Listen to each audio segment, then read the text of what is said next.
Hello, it's me, Ariza Gaming, and welcome back to another episode of Sandbox Showcase, the series where I talk about problems in Oxygen Not Included and how you can solve them easily and efficiently. So, today, I want to talk about geotuning metal volcanoes, or more specifically, how you actually get the material required to geotune metal volcanoes. So here we have some lovely gold volcanoes on the skewed asteroid, and if we want to increase their output, we can use the Geotuner machine, put in a laboratory, to increase both its output and its output temperature.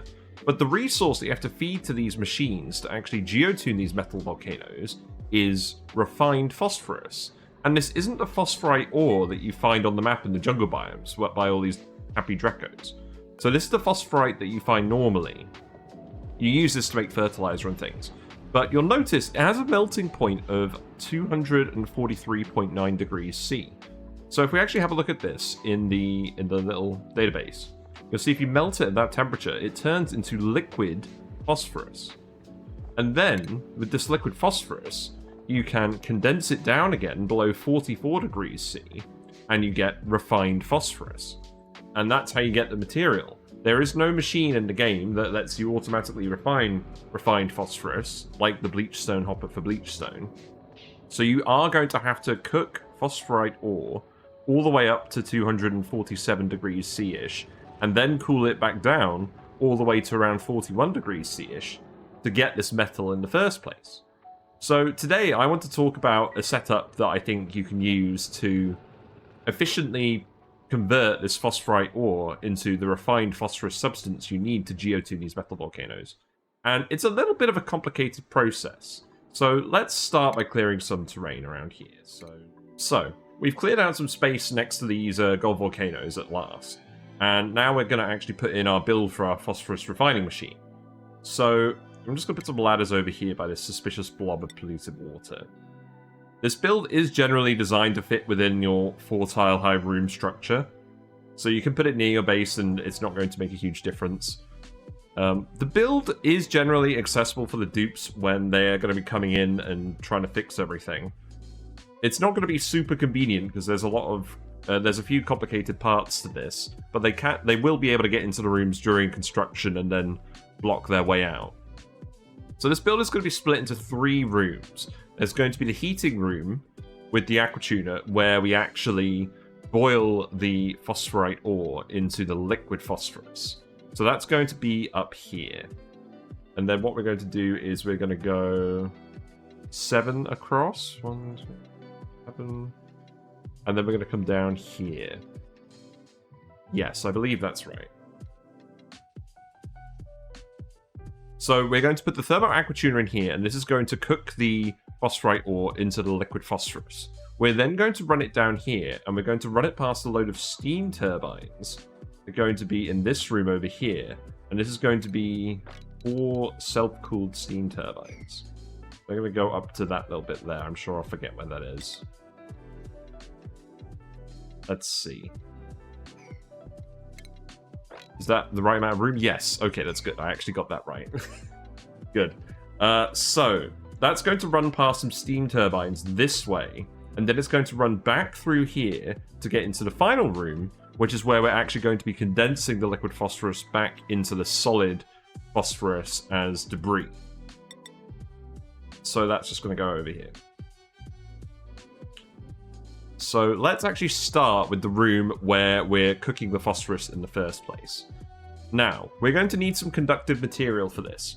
Generally speaking, you can get away with granite for a lot of this. Granite is not very conductive. It's a rock. It has a thermal conductivity of 3.39. Compared to a lot of materials like refined metals, which have it sort of like 50 to 200, that's not a lot. But it is generally enough for what you need. So we're going to build this stuff out of granite just to illustrate that you can.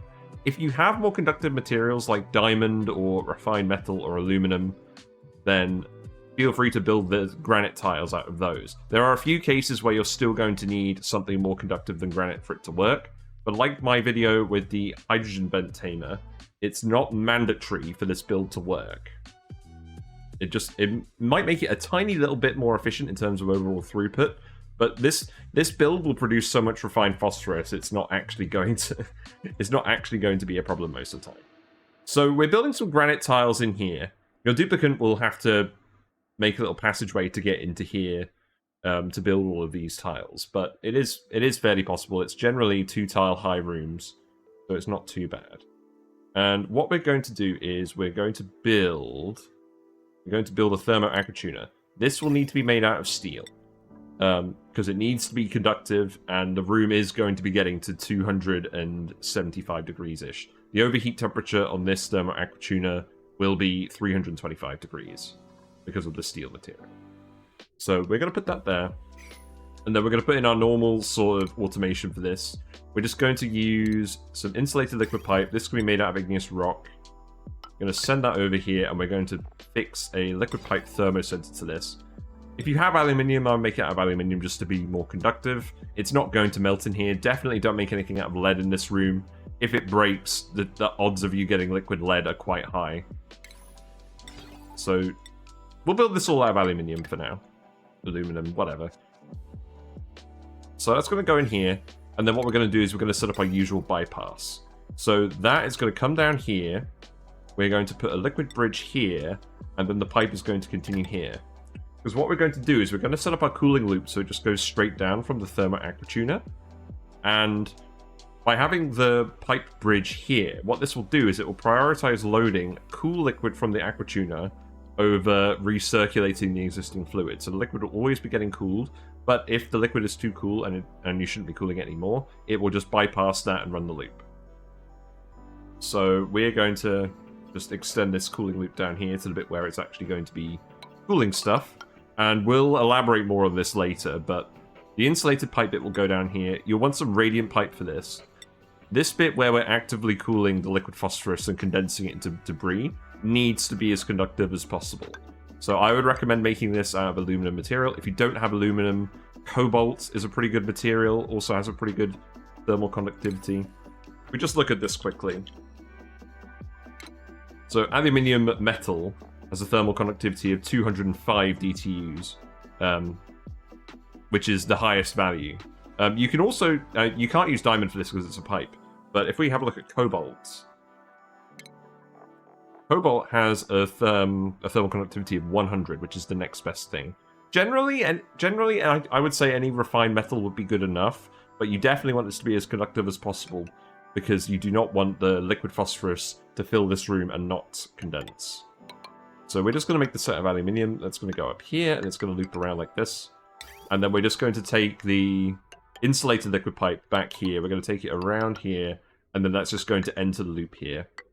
And that's it. That's the cooling loop. It's not going to be huge. You don't want this cooling loop to be huge because you want all the liquid to be roughly the same temperature. There's going to be a lot of temperature flux going on in general. I had a previous version of this build where the liquid phosphorus, once it was generated in here, just flowed straight past the steam turbines and went into a cooling bit here. But because the cooling loop was so long, the system wasn't very responsive, and it could sort of overheat quite quickly because it took so long for the liquid to cycle through the cooling loop. So you want a short cooling loop on this if you can get one. And as for the coolant liquid, regular water will do, really. Polluted water is usually the best liquid because it has a melting, a higher temperature range. Melting range. It has a higher temperature range than regular water, so you can just bridge that on here. I'm just using a dev pump to illustrate this. So you can put polluted water in this, and that'll do just fine.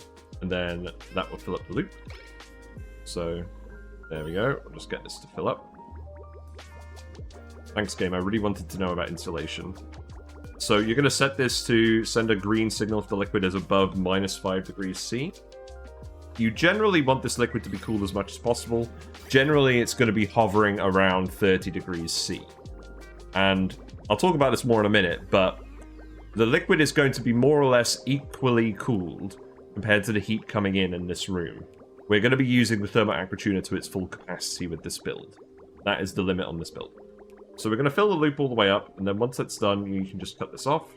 You'll see if we put the bridge here, the loop will just fill up like this and bypass. It's bypassing at the moment because this isn't turned on, but it's pretty good to set it up like this, and then you can just remove the bridge, and then you're done. and then that will just keep circulating on its own. So here's the Thermo Aquatuner. Now, we're going to put some more stuff in here. So first of all, we actually want the phosphorus, the liquid... There, no.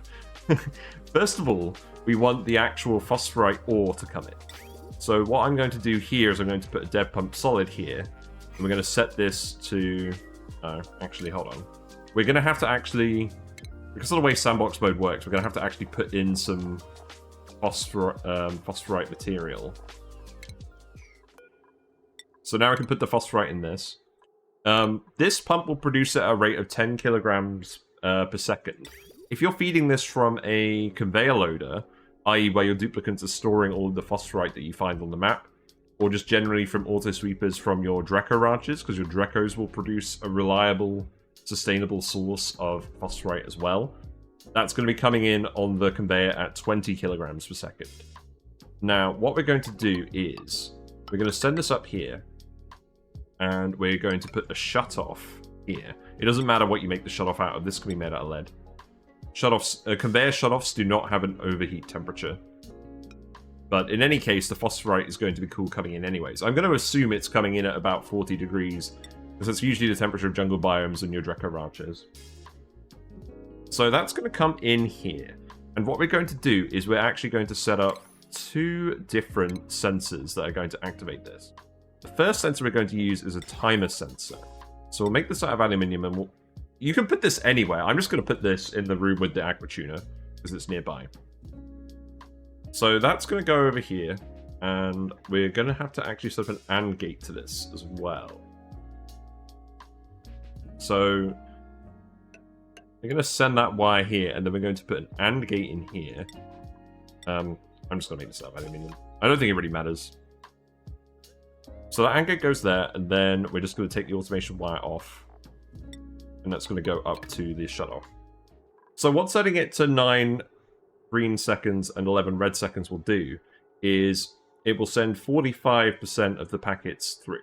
So if we're getting 20 kilograms per second coming in, then that's going to send 9 kilograms per second in through here. And that is the throughput that we want on this setup. And it doesn't matter too much if the loader is only filled in intermittently by your duplicants or your auto sweepers and your Dreco ranches. This machine will run at lower than the maximum flow rate just fine. You just want to restrict the maximum flow rate that can come in, and that's what this timer sensor is for. Now, the other thing that we're going to want to do to restrict the flow rate into the room is if the cooling room where we're condensing the liquid phosphorus down into the solid debris is getting too hot to actually condense the liquid into the debris, we also want to stop the flow of new material coming in. And because the liquid is flowing past the steam turbines, it's going to come back. It does take a while. So what we're going to do is we're going to put a thermosensor here. This will be made out of aluminium. And we'll just hook that up to a automation wire going here. And we're going to set this to activate the shutoff if it is below 35 degrees C. If the temperature in here gets above 35 degrees C, then we'll stop the new material coming in so the whole system can cool down and we don't end up stopping the debris formation. So that's going to go in there. We're going to put some aluminium tiles in here as well. It's very important that this room is very conductive so that we form the debris as quickly as possible. So we're going to put aluminium stuff in here. We're also going to put some temperature plates in here to make sure that the temperature is even in this room. You can make these out of aluminium, but they are quite expensive. Diamond is pretty good as well. Diamond has a pretty good conductivity. If we just look at this quickly. The thermal conductivity of diamond is 80 DTUs, so it's nearly as good as the cobalt was earlier. I've gotten a little bit ahead of myself, but we're just going to actually finish off this room quickly. So, let's see. So we're going to put some more stuff in here. Because the debris is going to be condensing in this room, this is where we're going to put the auto sweeper. This could be made out of aluminium as well. It doesn't really matter what you make this out of. You can actually make it out of lead if you're confident the room isn't going to overheat. That's the wrong spot. That needs to go here. So we'll put the auto sweeper here, and we'll put a conveyor loader in here as well. So I can just go like this, and you can set this to all, and this will grab all of the phosphorite, and that will bring it over this way. I'll bring it over this way where we're going to dump it wherever you want to dump your refined phosphorus, i.e. near your geotuners. So that's just going to go through there. And then what we're going to do, for extra conductivity, we're going to fill this room with hydrogen. So what we'll do is we'll put a high-pressure gas vent in here. If you don't have plastic yet, you do need plastic to build the steam turbine, so I'm going to assume that you have plastic for this build. So just put a high-pressure gas vent in there, and then we can put some hydrogen gas in here, 20 kilograms. So that's going to go in here. It's going to fill up all this stuff. What you could do, what I like to do here, we're going to use some crude oil for cooling the steam turbines. What I like to do here is I like to put a little drop of crude oil here. You want about 0.3 kilograms. So you can either drop that with a liquid vent and a liquid valve. So one of these meter valves to let the exact amount of liquid through. You'll want to do this before you set up your coolant pipe, if you're going to do it with a liquid vent. But just get 300 kilograms of crude oil here. Because the liquid phosphorus is going to be flowing in from this direction, it's going to come into this room, it's going to come into contact with the radiant liquid pipe and the hydrogen, and it's also going to come into contact with the crude oil. As you might be aware from my videos, liquid-to-liquid contacts have a 625 times multiplier to thermal conductivity. So that turns the thermal conductivity of crude oil from 2 to 1,250, which is really high. So that's why I like to put a little blob of crude oil here. We're also going to put another metal tile here. This metal tile, this temperature plate, and the oil are very important, and this will ensure that whatever liquid phosphorus flows through here, so long as the liquid in the coolant pipe is cool enough, the phosphorus will instantly condense and come out here. So the aluminium tile here is very important. The temperature plate here needs to be something conductive like diamond, and you'll want the oil here. The rest of this doesn't have to be as conductive, but it's very important that the phosphorus condenses properly. So I'm making it all out of the conductive materials, and I suggest you do the same. And then we're just going to seal it off like this. We're going to put some mesh tiles here as well. It doesn't really matter what you make these out of. I think they look cool out of steel with the True Tiles mod. So we're just going to make them out of steel. And what will happen is the liquid phosphorus will get to this mesh tile, and it will stay as liquid. And as soon as it flows onto this tile via the viscosity, it will contact the aluminium, it will contact the radiant pipe.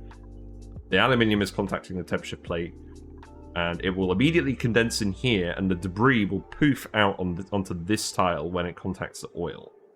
So if the machine is working correctly, the debris should constantly be poofing over here with the little white dust.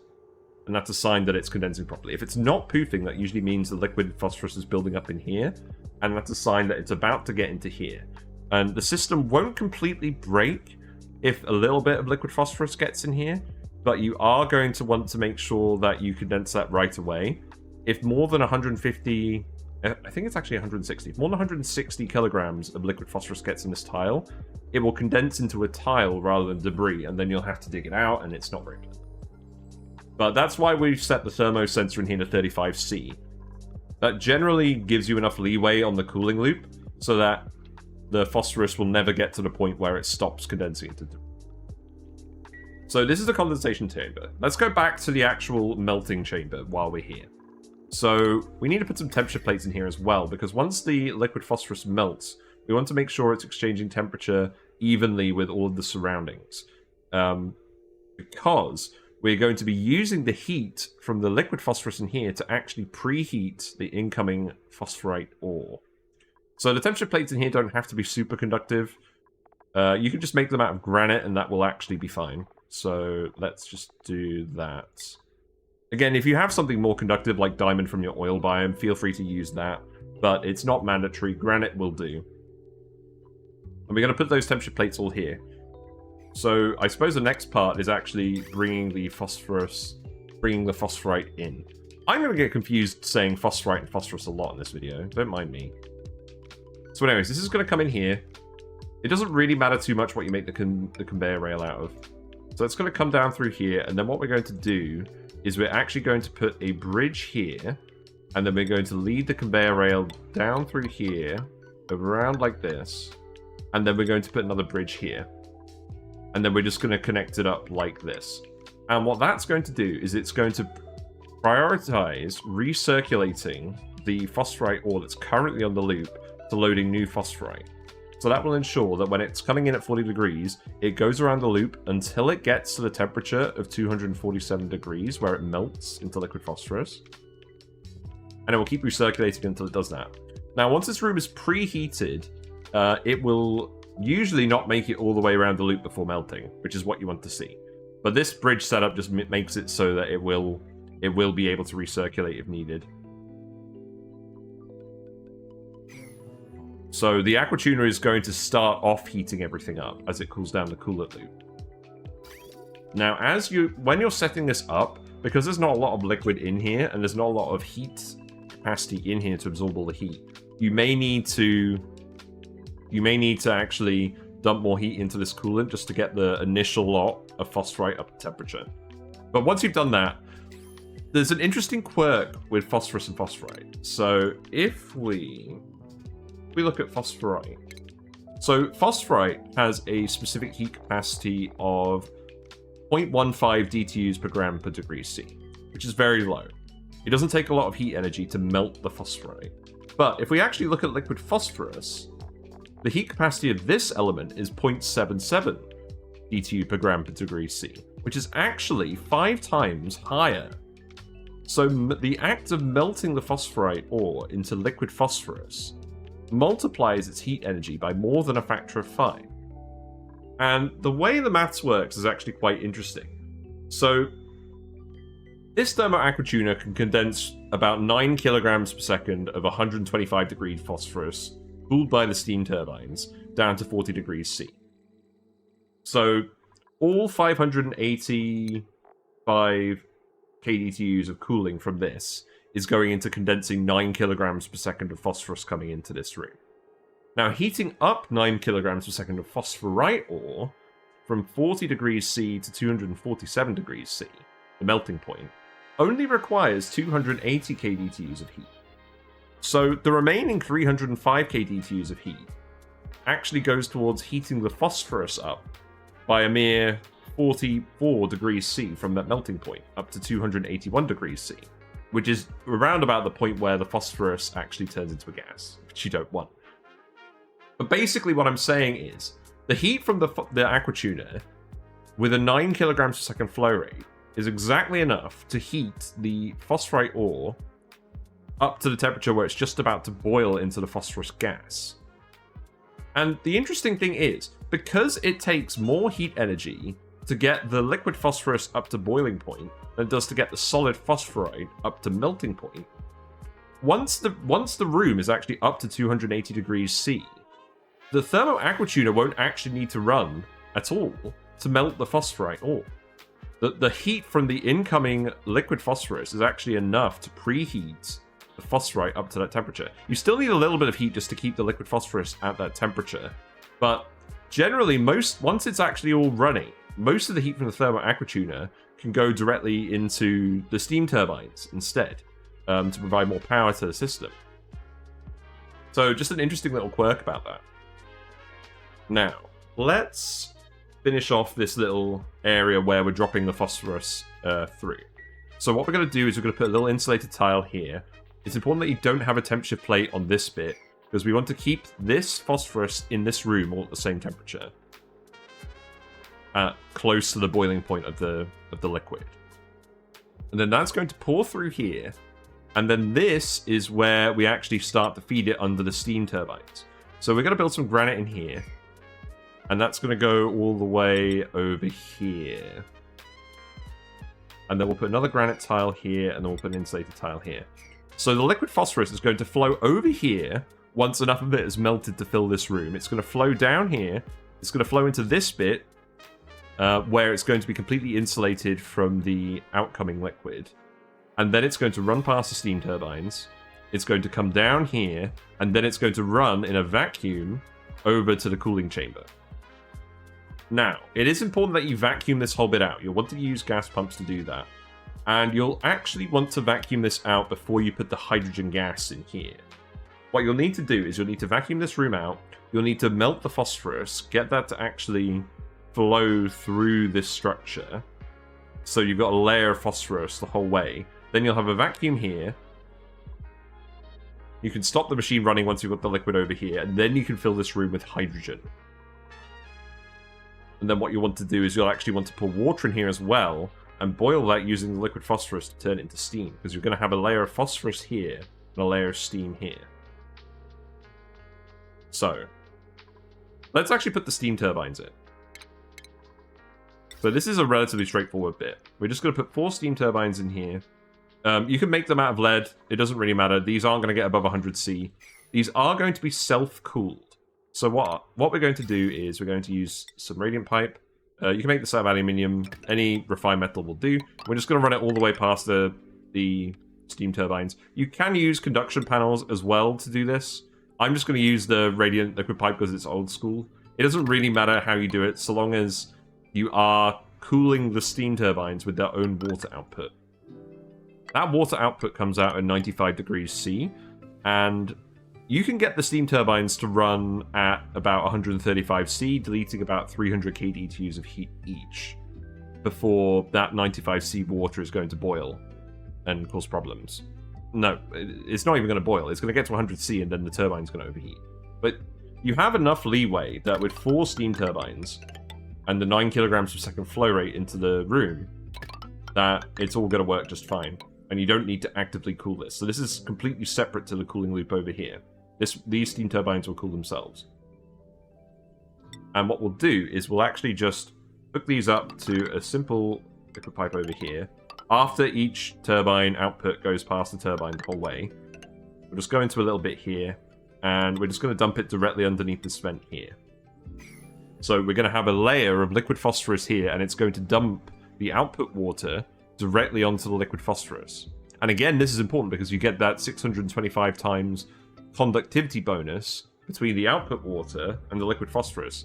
Even though liquid phosphorus isn't very conductive, it only has a conductivity of 0.2. That results in a conductivity of about 125, which is almost the same as putting it on a metal tile, except you don't actually need the metal tile. So that's going to come out here. We're also going to put a tile here, and we're going to put a mechanized airlock here. I'd recommend making this out of steel because it's the most conductive material. And this is actually going to be hooked up to a thermosensor. This is going to go over here, and we're going to take this, we're going to plug it in through the door. So that is going to go just down here. Use aluminium for this is fine. And then this is going to open this door. This is going to open this door if the temperature in this room is below 277 degrees C. Now we've set this to 277 degrees C. So when this room is below 277 degrees C, this door will be open, and as a result, we're not going to be transferring any of the excess heat from the Aquatuner room into the steam area, because the vacuum here is going to prevent the tiles from conducting heat. Because we're going to have a layer of liquid phosphorus going down here, that phosphorus isn't going to actually conduct heat with this either, and no steam is going to get from this room into this room while the phosphorus is there. So it will stay a vacuum as it opens and closes. And when this room gets too hot, i.e. it gets above 277 degrees, this door will close, and now the heat will be transferred through the granite or whatever conductive material you have here, directly into the steam, and then that will cool the room down a bit. And you want to do this because you don't want gas phosphorus forming in the room. It will eventually condense, but you have to cool it below its condensation point to get it to condense, and that means you have to turn the temperature down in this room, and then you're not preheating it as effectively. So the reason I've set 277 degrees here is because this is the highest temperature where if this door opens and closes, it will recondense the phosphorus gas, if any gas forms. It doesn't tend to form if you've got this set to this temperature. So this is the safest temperature to run at. And it's still giving you a lot of heat for preheating, so it's still fairly power efficient. So yeah, that's going to go in there. I'm also going to set up a timer sensor to this auto sweeper here. So the reason for this is just to save power, really, because we're going to be constantly generating debris phosphorus in here. And that means this auto sweeper and the conveyor loader are going to be constantly running if we don't automate them somehow. And that's going to constantly use 240 watts of power. We don't have to do that. Getting rid of the refined phosphorus debris in here quickly can be good, because it means that it has less time to exchange heat with the liquid phosphorus over here, and thus it's less likely to result in a liquid coming over here. But generally that's not too much of a problem, and I'd rather save the power. So we'll just put the timer sensor in here if I can actually find it. So that's going to go there, and it doesn't really matter too much what you do with this. So I'm just going to set it to 10 and 30. And that way, it will wait for 30 seconds for phosphorus debris to arrive, and then it's got 10 seconds to load it all into the loader, which is generally enough. And that way, it's running a lot less of the time and you're using less power. This build is not self-powered. We only need 4 steam turbines for this ideal flow rate of phosphorite ore coming in here. But it does get pretty close to generating enough power to run itself. You will need an external power source. I'm just going to hook it up to a dev generator, just for the purposes of this discussion. But that could just go in here. It doesn't really matter where you send the wiring too much. I like to send it through the insulated tile in general.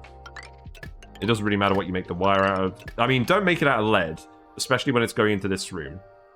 Copper is fine. I can go like this. And then this wire could just come down here like this. And that's absolutely fine. Now, what I like to do as well is I like to set up a hydro sensor in here. And this is going to detect if the phosphorus debris stops condensing, and it will let us know. So you can put like a little notifier in here and just put an automation wire connected to this. Set this to above 100 degrees. Set this to go off to above 100 degrees. At that point, it's around the sort of threshold where you've got to start worrying about a tile forming. If a tile of phosphorus forms in here, that's going to be fun. So generally, I would set this to, say, too hot. And I'll make it pause and zoom, because you want to stop everything immediately if this happens. And investigate further. So you can do something like that. And then that's actually all of the automation for the build. There's not a huge amount of automation. But that's all the components for regulating the flow of material in the Aquatuner, the auto sweeper, etc.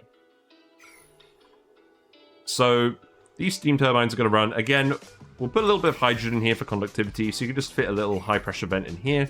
If you want to actually come in and access this room, you can access these rooms via this way. Just put some crude oil down so you can get in through a vacuum. You've probably seen this before in other videos, so I'm not going to go into too much depth here. There's already a fair amount to talk about today. So we'll put some hydrogen in here. You can just fill the whole thing with hydrogen. I usually like to put in a little layer of crude oil and a little layer of petroleum, just because they're very conductive liquids. They don't mind the temperatures of the steam room. So say 100 kilograms of each, maybe. Probably doesn't need to be that much, but the extra conductivity is nice for just making sure these self-cooled steam turbines stay nice and cool. So we put it in like that. I would just do this with bottle emptiers or pumps, and then seal the room and then pump in the hydrogen gas afterwards. Something along those lines. So, yes. That's all hooked up here. So, what I'm going to do for now is I'm just going to block this off, because I shouldn't have filled this room with hydrogen yet. I shouldn't have filled this room with hydrogen yet, I'll be honest. But now, there's a vacuum in here, there's no gases in this room whatsoever. There aren't going to be any gases that come in. Now, we're actually just going to turn this on. So the Aquatuner is going to run, and it's going to start heating itself up. You'll want a little bit of a liquid in here just to get the initial conduction going. So maybe just like a little bit of crude oil. Just a tiny little bit.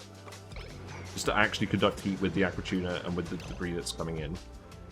So yeah, now the phosphorus material is going to come in here. That is going to run past the crude oil and heat up and absorb heat from the Aquatuner.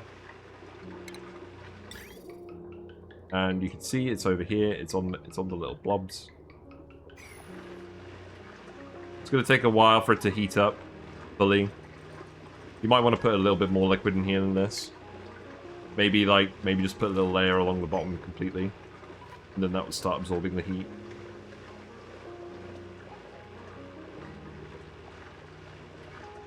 See, it's taking a little while, and the Aquatuner is getting quite hot. But the debris will eventually heat up. You will need to be patient for this a little bit initially, and you will actually need to bleed some heat into this, because otherwise it's just going to cool down the loop immediately. So, feed on a bit more coolant liquid. There you go, so that loop is full again. This liquid is going to stay warm for a while. So as you can see, the Aquatuner is heating up, but it's still conducting heat through this oil. And we're slowly heating up all of the phosphorite ore. Now this is going to take a little while. You might want to fiddle with the sensor while you're actually heating all this stuff, because we do need to get to the point where we actually melt some phosphorus. So I will be back in a second.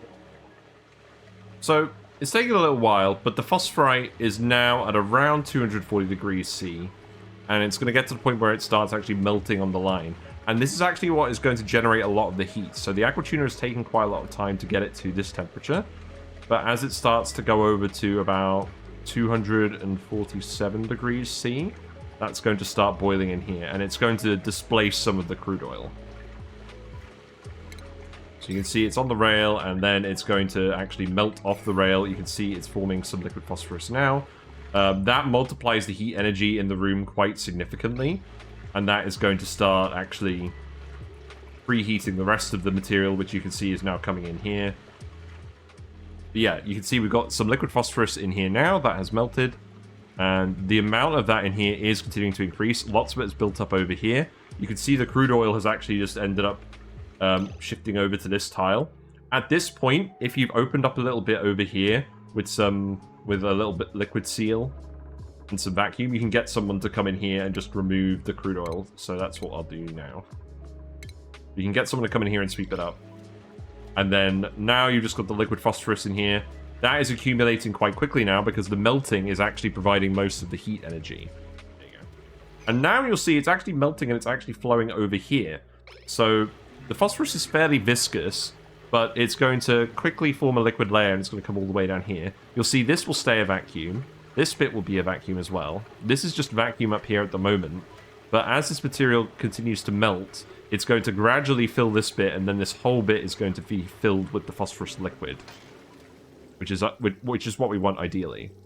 You can see we're feeding in quite a lot of material. This liquid has cooled all the way back down to the target temperature, so we're actually going to heat it up again.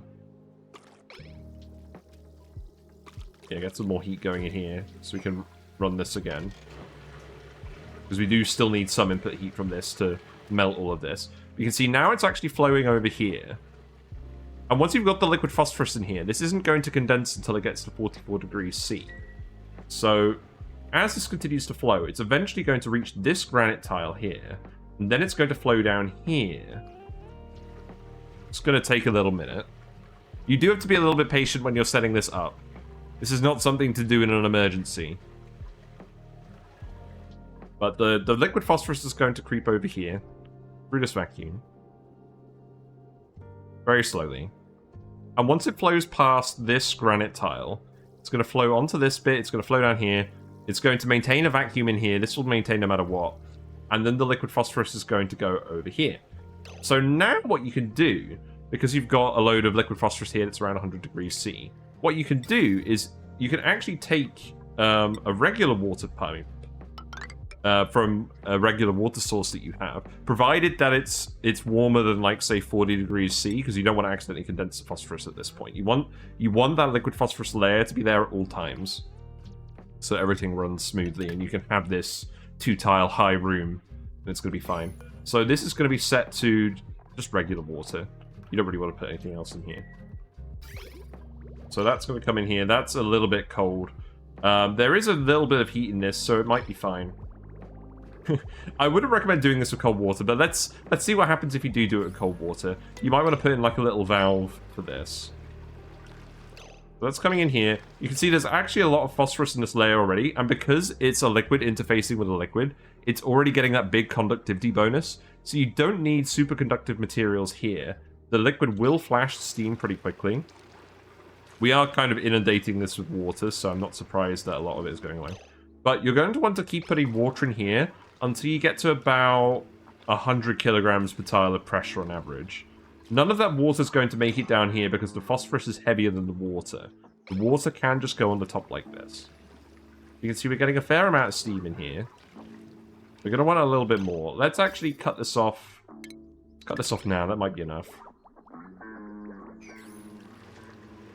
So, in the meantime, the phosphorus is still continuing to melt over here. You are going to need, before the phosphorus gets down here, you are going to want to keep dumping heat into this coolant pipe. It's going to take a little while for this liquid phosphorus to creep over here. But that's fine. And you can see the vacuum is being maintained here. The vacuum is being maintained here. There's actually a surprising lack of shenanigans from us using this water. I don't think we've ended up with a huge amount of steam in here, but we'll add more in a bit. We just want this liquid layer to actually get all the way down here now. So it's going to take a little while to creep over, but you can see the liquid is still flowing. It's going to take a while to actually build up in this room, because if you look at the rail, it's not particularly clear from the rail, but it does appear to all be melting over here. You can set this up to go a slightly different way if you want it to melt primarily in the room at first, and then just connect it up later with the pliers tool. You can see now all the phosphorus is mostly melting in here. We do want this to generally be full of phosphorus liquid, just for the extra conductivity. So we're just going to fill this up, and then I'll be right back. So this room is getting very hot now. The Aquatuner isn't even running, but it's still got a fairly large amount of heat energy just from melting all of this phosphorus. So we'll put a little bit more heat into this oil just to get it over the finish line. So now this liquid phosphorus bit is filled up here. All the liquid phosphorus is here, so it's all going to be conducting heat evenly throughout this whole area. Conducting heat evenly with the thermosensor, even just with the granite tiles and the granite temperature plates, it's absolutely fine. So we'll just restore the loop back to how it was. It'll sort itself out eventually. But yeah, so that's flowing into here. It's going to take a while for all the liquid to pour down here. We're going to end up with a fairly large amount of liquid phosphorus in this room, probably in the order of 2 or 3 tons. But that's fine, because that's forming the conductive layer that we're using for all of this. So once this liquid phosphorus gets over here, you can actually get your duplicant to come in through this vacuum here, or wherever you want to do it, and you can then remove that. You can remove that insulated tile, and now that phosphorus will move over here in a minute. That's going to flow through the hydrogen. Yep, so that's done that. And then as soon as it contacts the radiant pipe, it's going to start condensing into debris. So you'll see that happen very soon. There you go. So it's poofing with the white dust, which means it's forming in this tile here. We can see the hydrogen is getting vacuumed out, being pushed over here. And now we've got the phosphorus debris actually forming in. Now the automation on the timer kicks in, and a fairly big lump of refined phosphorus goes in the conveyor loader. And then that is just going to feed around up here to wherever you want it to go. You can just set it to go right to your Geotuners as well. That's absolutely fine. How are these Geotuners not melted yet? Oh, I made them out of steel. That was wise. So now you can see the liquid phosphorus is in here. It's exchanging heat with the steam. There's not a huge amount of steam in here.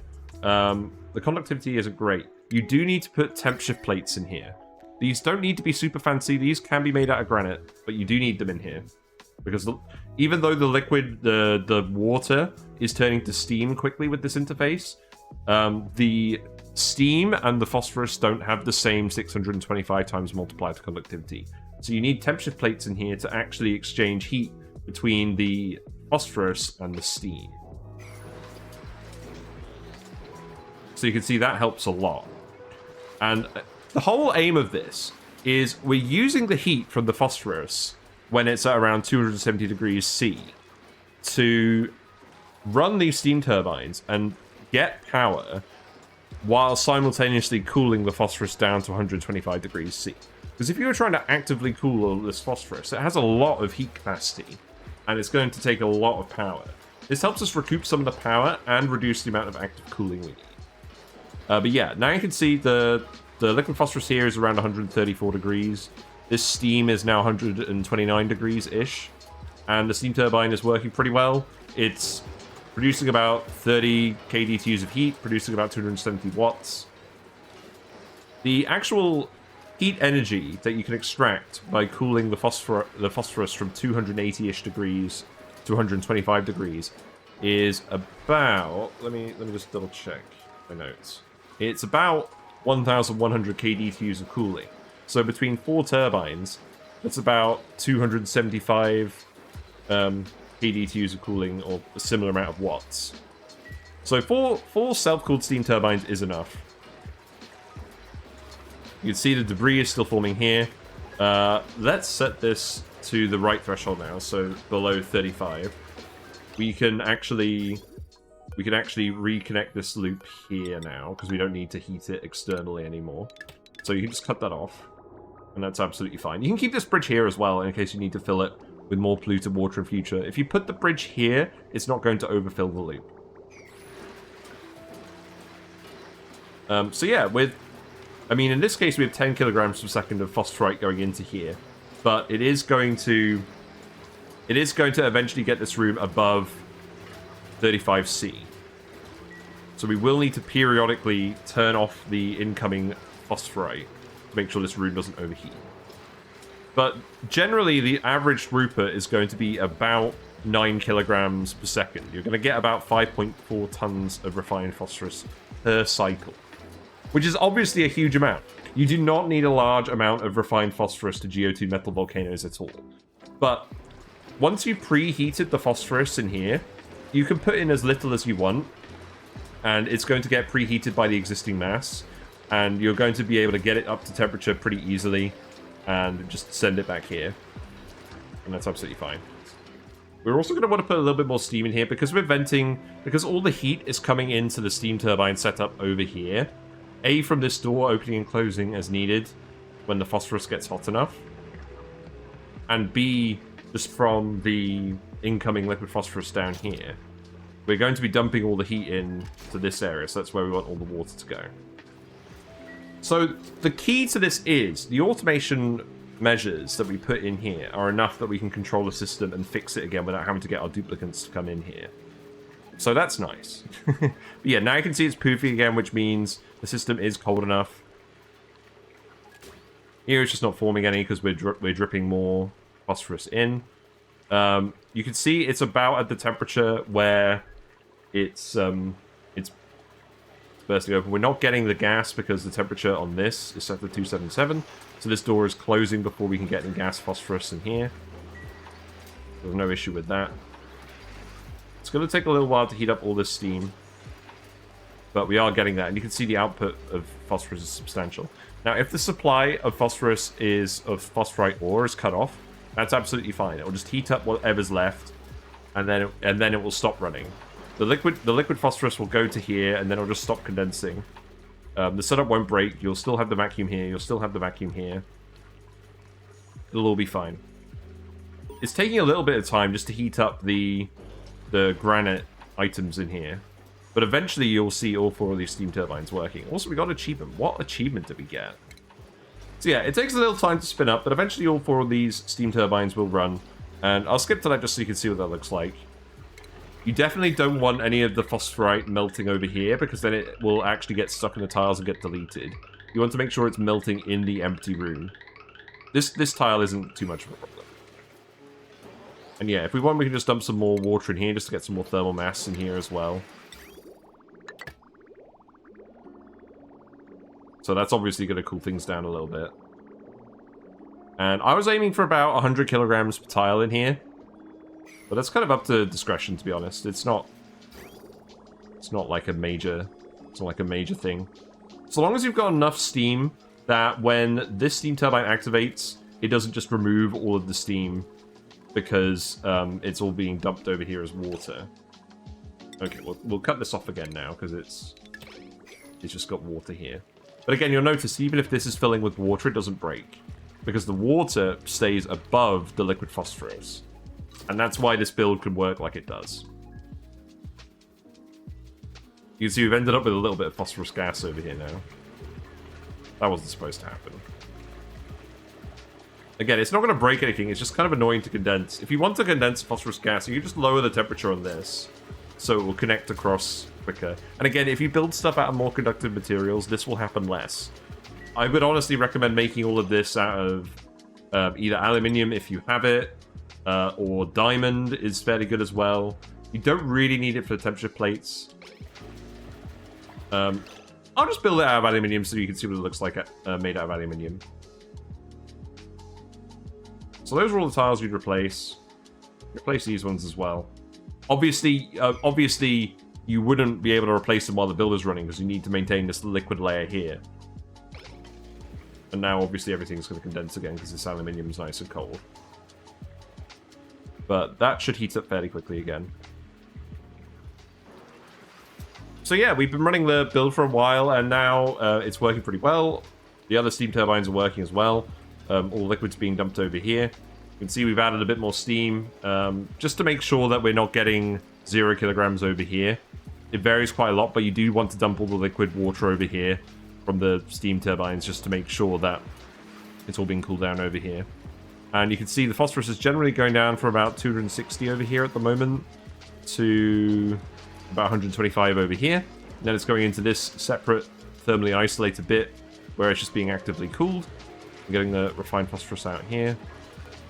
This room is a little bit over temperature again, so this is melted again, but this sensor will go off if too much liquid phosphorus gets in this room, and it looks like it's going to be a hassle of actually tiling up. I did put in a little bit of hot phosphorus just to get this to run quickly again, so that's probably why this has happened. But generally, with the setting with this being a 35C, at which point it lets more phosphorus back in, generally it won't really break. It won't really get above the threshold of liquid pressure. And then eventually it will cool everything down again. So yeah, that's the build. It generally functions in a pretty safe way. It manages to refine about 9 kilograms, 10 kilograms per second of phosphorite into refined phosphorus that you can use for your metal volcano geotuning. It's relatively accessible for dupes to come in and repair, build stuff as necessary. Once it's running with the liquid phosphorus layer, it's fairly safe for people to come in here and adjust stuff. The self-cooled steam turbines take a lot of the heat out of the initially boiled phosphorus and manage to recruit quite a lot of the power usage from the Thermo Aquatuner and the auto sweeper. It's pretty close to power neutral, so if you just got some coal generators or something, you can plug this into those and it'll be just fine. Preheating the phosphorite into the liquid phosphorus in this room by getting it close to the boiling point of the phosphorus actually generates enough heat energy that it mostly just preheats the phosphorite ore all by itself, and the heat from the Thermo Aquatuner will typically just go back into the steam turbines with this door every now and then. So yeah, it's pretty power efficient, gives you a massive throughput of turning phosphorite into phosphorus. Once you run out of phosphorite, it's not a problem. It will stop working in a safe way. You have plenty of automation controls to adjust stuff as needed if it is behaving a bit weirdly. If you put plenty of steam in here, if you set this to a temperature reasonably below the condensation point of the phosphorus, you'll be absolutely fine. You've also got a notifier here just in case the liquid gets to the point where it might form a tile, so you can swoop in an emergency if need be. If you do form phosphorus gas in here, you can just adjust this thermo sensor and it won't cause too many issues. And if you do get a little bit of phosphorus gas in here, it's not the end of the world because it will condense again provided the temperature goes back down. And you've got all these temperature plates in place. And again, this aluminium over here can be granite if you don't have the conductive materials available. These temperature plates can be granite, these temperature plates can be granite. I would make this stuff aluminium or diamond or cobalt or whatever conductive material you have, because condensing the phosphorus properly is very important. You want to see the little dust cloud here. That is proof that it's all working properly. The little dust cloud means it's condensing in this mesh tile. But yeah, that's pretty much it. that's how you can make refined phosphorus easily and efficiently. It takes a little bit of setup and a little bit of time to get running, but once it is running, it's relatively efficient, and it will give you as much refined phosphorus as you'll ever need. So, thanks very much for watching. If you like what you've seen here, feel free to like and subscribe to the channel. There's plenty more of these videos here where I talk about builds in Oxygen Not Included, like self-powered oxygen generators, geyser tamers, that sort of thing. We also do a lot of tier lists and discussion videos on other topics for Oxygen Not Included. And we do stream on Twitch as well. Mondays and Thursdays, 7:30 to 10:30, Oxygen Not Included. We play other games as well, like Dyson Sphere Program and Mega Aquarium, and that's a lot of fun. And there is a Discord group where we hang out and we post memes and builds as well. We're currently doing a Oxygen Not Included run where we're not allowed to use exploits that chat bans. So if you want to get involved in that, feel free to have a look on the Discord. But yeah, thanks for watching. I hope you've found this a somewhat entertaining and educational experience. Let me know in the comments how you like to get your refined phosphorus if you've done this before. I've seen lots of different ways of doing it, and to be honest, I've experimented with a lot of different ways before settling on this.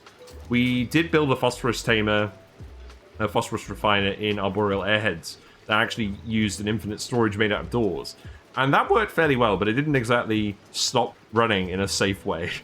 So I'm glad I managed to iterate on the design and improve it a little bit to get to this end result. But yeah, thanks so much for watching. I'll see you around. Bye for now.